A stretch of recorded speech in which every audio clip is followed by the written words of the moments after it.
tänapäevased külvikud on loodud töötama üsna laias tingimuste vahemikus. Kui valitud külviku tehniline lahendus on antud oludele vähegi kõlblik ja juht oskab, suudab ja tahab masinat seada õigele külvise määrale ja töö sügavusele, on alus heaks saagiks pandud. Kui töötajate motivatsioon ja suhtumine on peamiselt ettevõttesisese töökorralduse küsimus, siis teadmised ja oskused saavad tulla vaid väljaõppe ja juhendmaterjalide kaudu. Selge ja hõlpsasti loetav eestikeelne kasutusjuhend on juhile väga vajalik. Asjalikud masinamüüjad seda ka pakuvad.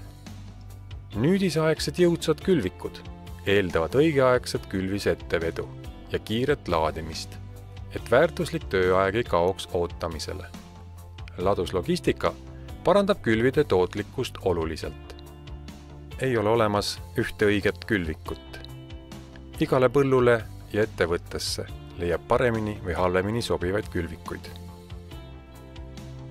Iga põllumees peab enda põlde tundma ja valima oma masinaparki just need külvikud, mis võimaldavad soovitud kultuure plaanitud põldudele tähtaegselt külvata nõuetekohaselt ja vähima vaevaga.